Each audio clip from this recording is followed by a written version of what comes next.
Assalamualaikum warahmatullahi wabarakatuh.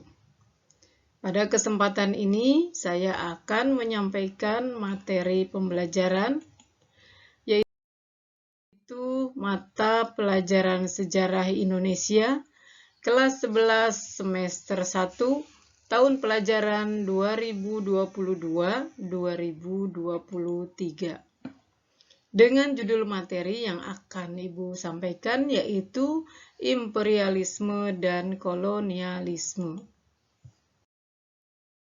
Ya, sebelum sampai pada materi, Ibu akan menyampaikan dulu yaitu mengenai tujuan pembelajaran kali ini, di mana peserta didik mampu untuk mengidentifikasikan kolonialisme dan imperialisme dan menentukan dua bentuk imperialisme berdasarkan waktunya, dan juga mengidentifikasikan persamaan dan perbedaan antara kolonialisme dan imperialisme.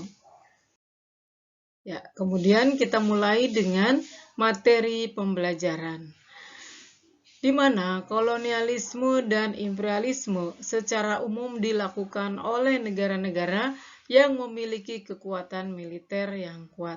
Contohnya yaitu kita lihat adalah negara Portugis sebagai negara besar yang waktu pada masanya mengadakan perluasan wilayah. Kemudian Spanyol, diikuti juga oleh Inggris sebagai negara pencetus dari revolusi industri, dan kemudian dilanjutkan oleh Belanda. Nah, negara-negara tersebut telah berhasil menguasai negara lain, termasuk ke wilayah Indonesia, sebagai negara penghasil dari rempah-rempah. Ya, kemudian kita juga harus tahu apa itu kolonialisme dan imperialisme, yang kemudian dilanjutkan dengan adanya proses penjelajahan samudra. Nah, anak-anakku semua, inilah kita bahas materi yang pertama, yaitu apa itu kolonialisme. Kolonialisme adalah suatu upaya yang dilakukan negara-negara penguasa dalam rangka menguasai suatu daerah atau wilayah untuk mendapatkan sumber daya alamnya. Nah, sedangkan imperialisme adalah sebuah istilah yang berasal dari kata imperator, yang artinya memerintah. Nah, imperialisme itu adalah sebuah sistem dari dunia politik yang bertujuan menguasai negara lain untuk mendapatkan kekuasaan ataupun keuntungan dari negara yang dikuasainya. Nah, ini proses terjadinya penguasaan dari negara-negara besar terhadap negara-negara yang dia incar untuk dijadikan sebagai sasaran dari penguasaannya. Ya, kemudian dalam imperialisme itu terbagi menjadi dua bentuk berdasarkan waktunya. Yang pertama yaitu imperialisme kuno. Imperialisme kuno ini muncul setelah terjadinya revolusi industri. Nah, revolusi industri yang termotivasi dari adanya 3G, yaitu Gold, Gospel, dan Glory. Nah, yang kedua yaitu imperialisme modern, terjadi setelah adanya revolusi industri. Terjadi karena adanya faktor ekonomi serta kebutuhan industri pada saat itu. Jadi berdasarkan waktunya itu imperialisme terbagi dua, yaitu imperialisme kuno dan imperialisme modern. Ya. Selain pengertiannya, kemudian ada persamaan dan perbedaannya. Yang pertama yaitu persamaan. Persamaan dari kolonialisme dan imperialisme adalah keduanya adalah menguntungkan bagi negara penguasa atau bagi negara yang melakukan kolonialisme dan imperialisme tersebut. Serta hal ini membawa atau membuat negara tersebut menjadi negara yang makmur dan sejahtera.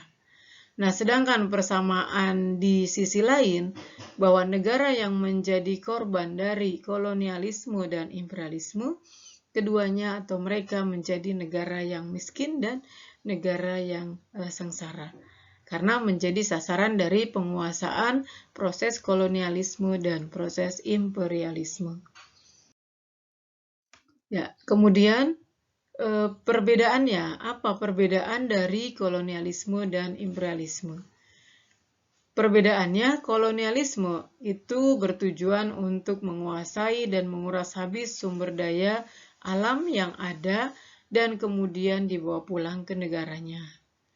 Nah, sedangkan perbedaan untuk imperialisme itu bertujuan untuk menguasai negara tersebut dan menanamkan pengaruhnya pada semua bidang kehidupan dari negara yang bersangkutan. Itu adalah perbedaannya. Nah, kemudian sebelum terjadinya penjelajahan samudra antara wilayah Spanyol atau negara Spanyol dan negara Portugis terjadi terlebih dahulu, yaitu kesepakatan di mana hal itu dilakukan untuk menghindari terjadinya bentrok. Jadi di sini bahwa kedatangan Portugis dan Spanyol ke wilayah timur atau ke wilayah Indonesia itu melalui proses penjelajahan samudra. Nah, untuk menghindari terjadinya bentrokan di antara keduanya, maka dibentuk terlebih dahulu sebuah perjanjian yang dikenal dengan nama Perjanjian Tordesillas pada tahun 1472 atau 1474 atau ini atas usul dari pendeta Alexander yang keempat. Nah, isi Perjanjian Tordesillas adalah pembagian arah pelayaran di mana Portugis memiliki arah perdagangan dan pelayaran ke arah timur, sedangkan Spanyol memiliki hak berdagang dan pelayaran ke arah barat.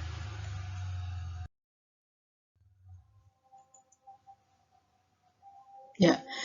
Nah, dalam proses penjelajahan samudra itu dipengaruhi oleh faktor-faktor pendukung. Nah, faktor-faktornya itu adalah yang pertama, ditutupnya kota Konstantinopel oleh bangsa Turki Ottoman atau Turki Utsmani. Nah, kota Konstantinopel merupakan kota dagang atau pusat perdagangan di wilayah Kekaisaran Romawi. Nah, kemudian faktor berikutnya yaitu terjadinya perkembangan iptek atau ilmu pengetahuan dan teknologi dengan penemuan kompas sebagai arah pelayaran. Kemudian ditemukannya juga catatan perjalanan Marco Polo dengan bukunya yang berjudul The Travel of Marco Polo. Nah, faktor yang berikutnya adalah adanya dorongan 3G, Gold, Glory, dan Gospel. Gold adalah mencari kekayaan, sedangkan Glory adalah mencari kekuasaan atau perluasan wilayah. Sedangkan Gospel adalah menyebarkan agama.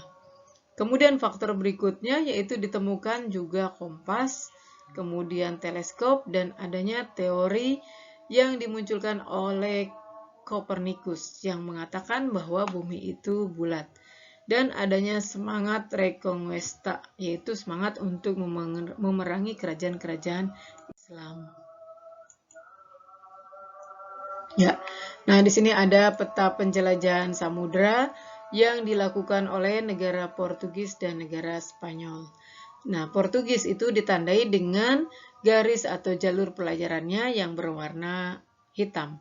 Sedangkan Portugis itu jalur pelayarannya yaitu ke arah timur dengan ditandai garis yang berwarna merah. Ya, ini ya. Jadi Portugis itu sampai ke wilayah timur yaitu ke wilayah Indonesia dengan menguasai wilayah Maluku sebagai daerah penghasil dari rempah-rempah. Ya, itu materi pembelajaran kali ini. Semoga membawa manfaat dan Ibu akhiri dan dengan ucapan Assalamualaikum warahmatullahi wabarakatuh.